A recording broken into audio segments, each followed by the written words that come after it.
How's it going, guys? Dynamite here, coming to you as always from the Digital Warfare 24/7 forums, and today I want to do a controller review. This is going to be of Cinch Gaming's Cinch 1 controller, which is a competitive gaming controller for Xbox One.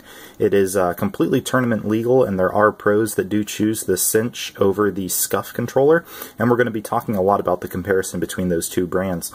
So first of all, let's take a quick look at the box it came in. It is the box that you'd expect to find your typical Xbox One controller in. They've just put a sticker on it with their logo. If we open it up, we see that they had a nice little area in here where the controller could stay nestled while it was being shipped. The controller got to me in perfect condition, no problems with the shipping whatsoever.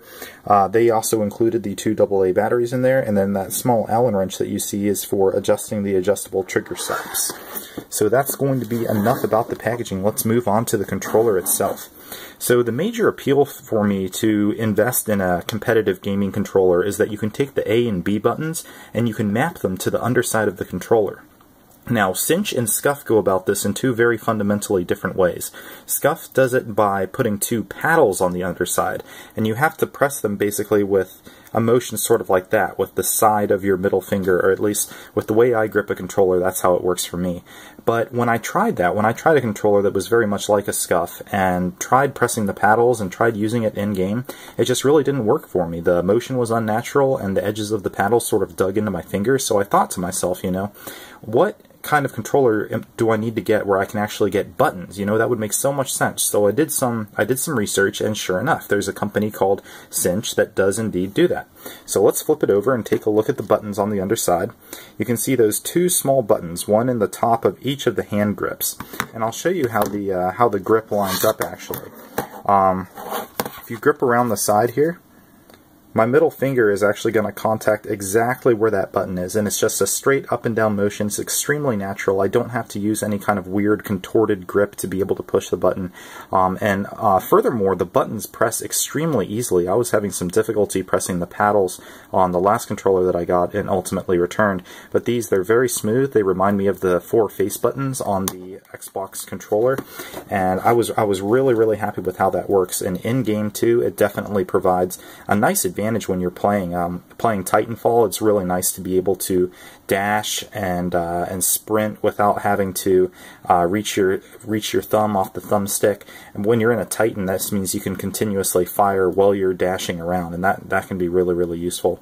Also for jump shotting in Call of Duty, I haven't played a whole lot of Ghosts lately, but I did try it out and I was able to see some results from that, so initial signs are encouraging. So let's talk about the rest of the controller. One thing I have been really curious about is to figure out if companies that make controllers like these, if they actually use new controllers. And that was a major concern of mine, because the last controller that I invested in, the one with the paddles underneath, this not being a Scuf, mind you, the thumbstick seemed a little bit loose on it, and even though the customer support guy adamantly claimed that it was a new controller, I had my doubts. So how about the Cinch one? First of all, there's the clue that you have this pristine original box here, but the best way for me to tell, I think, were the thumbsticks. So if you move the thumbsticks, a broken-in controller is going to have a little bit less resistance typically, and this one, it definitely feels like an out-of-the-box, brand spanking new controller, so I was very happy to see that. And then also, there weren't any obvious scuffs on it or anything. If there are any scuffs that you see in this video, it's from the week or so of time that I have invested into playing around with this controller. So that basically covers my initial impressions of the build quality. I guess if there's one more thing I could say, it's that when they opened up the panels to put the mods in, the two panels right here where it meets are very slightly uneven.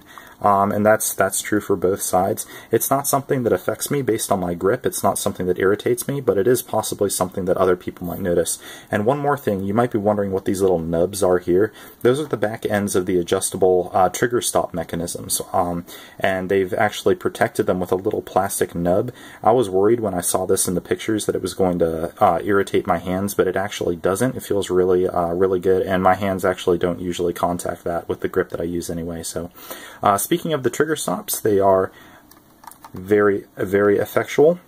They allow you to get shots off a lot faster in games like Call of Duty, and they have been adjusted to the perfect spot. It works out of the box with Titanfall and Call of Duty. So again, can't say enough about that. Build quality overall is really, really solid. There aren't any panels that seem like they slip around when they shouldn't. Everything just feels really solid, so I was really, really happy about that. Moving on, let's talk a little bit about the value that we get out of this Cinch controller. So basically, if all you want are the button mapping and the trigger stops, the two most important things that you're probably going for if you're investing in a controller like this, both the Scuf and the Cinch controller are both going to start out around $120. Now, that's not including shipping or handling or anything like that. Scuf will add on significantly more. Shipping and handling was only $10 for this purchase, whereas when I tried to put together a similar Scuf bundle, shipping and handling came out between $20 and $30, which just seems a little bit ludicrous to me. So right off the bat, you are going to get a cheaper deal on your Cinch. Now, moving on, let's talk a little bit about the customization and add-ons that you can get.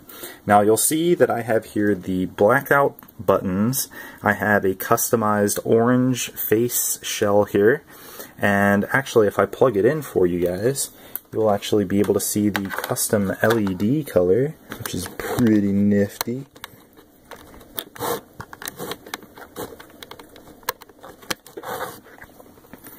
So if I turn it on here, you'll see that I got that nice orange LED, which matches the color of the faceplate really, really nicely. I was kind of worried when I selected the orange LED that it was going to be like a different shade of orange or something, but no, it matches actually really, really well. And we were talking about value though. That customization of the LED is going to cost $10 on both the Scuf and on the Cinch. But something really interesting to note is that if you want the customizable faceplate, Cinch is only going to charge you, I think it's $12 for the customized coloration faceplate. With the Scuf, you're actually going to have to buy a completely different package that immediately increases the base price from $120 to $150. So right there, you're looking at a $30 jump just to get a customized faceplate, which I think is a little bit ridiculous. The customization options available on the Cinch are also going to be a lot more varied than what you can find on the Scuf. You can customize the top plate, the bottom plate. You can customize your buttons. In this case, I have them blacked out. You can make them a whole bunch of other different colors. You can customize the sticks, the color that the sticks are. You can also choose domed sticks or concave sticks, but that's something that I haven't chosen to mess around with because I use the FPS Freak. And I've been using Control Freaks for quite a while now. You'll see it goes on just very easily. I highly recommend it. So this is the configuration that I actually use when I'm playing this game. Talking more about the value between the two, really just the only thing that the Scuf has going for it that the Cinch might not is that you can get the 4 paddles underneath, so you can map all 4 buttons underneath with the Scuf, and there is not a comparable version of the Cinch where you would maybe have 2 buttons on each side for a total of 4 buttons. So that's definitely not something that you can do with the Cinch, but I don't really care about that too much. The A and B buttons are all I was really caring about. And in this case, I do have the A button mapped to the right grip and the B button mapped to the left grip, just because I use the A button a lot more, and it felt more natural to have a button that I'm going to be using a lot mapped onto my right grip. So, are there any other closing things that I want to talk about? Let me look at my list right here real quick. Both controllers are going to have promotional codes that will save you 5% on the controller, so that's going to get you moving in the right direction right there. The customizations that I have on here, once again, they are the faceplate, the customized LED, and the blacked out buttons. The faceplate was 12, the LED was 10, and the blacked out buttons were 6. And I don't believe that Scuf has any kind of similar a la carte system where you can pick and choose basically what customizations you want to that level. You can choose the LED color with the Scuf, but everything else has to come as part of a package as far as I was able to tell, which is definitely a little bit frustrating. So the Cinch is definitely going to end up being cheaper than the Scuf, and if you want to add customizations, the gap is going to widen up even more in terms of price. Besides that, I really like the button approach of the Cinch as opposed to Scuf. The build quality is really nice, and they don't seem to charge an exorbitant fee for shipping and handling.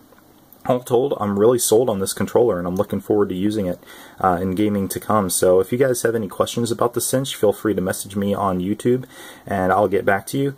Once again, can't say enough good things about this controller. I'm really looking forward to using it for the foreseeable future.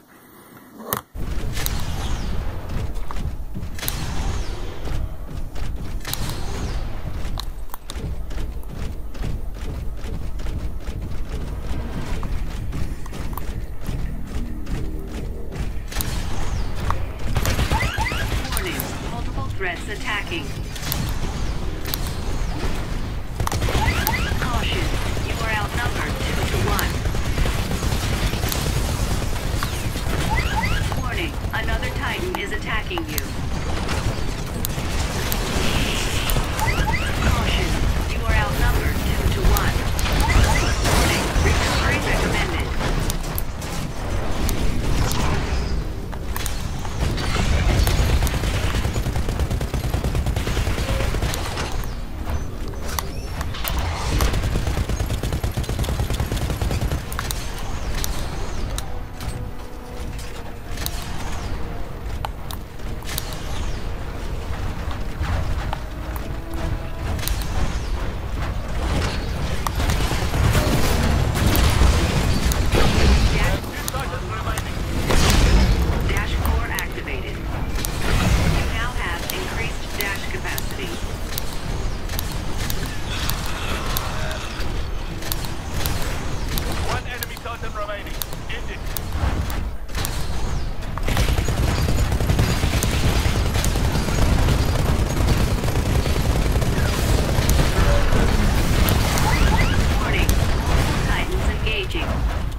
Outnumbered 2 to 1. Warning, multiple threats attacking.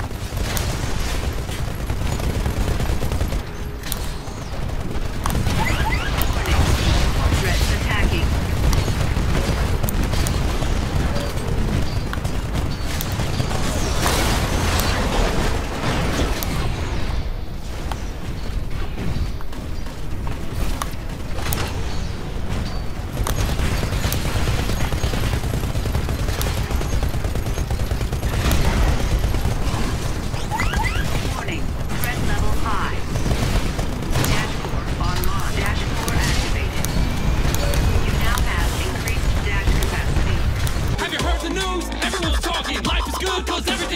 Lost my job, that's a new opportunity. More free time for my awesome community. I feel more awesome than an awesome possum. Dip my body in chocolate frosting. 3 years later I shot the frosting. Smelling like a blossom, everything is awesome. Stepped in mud, got new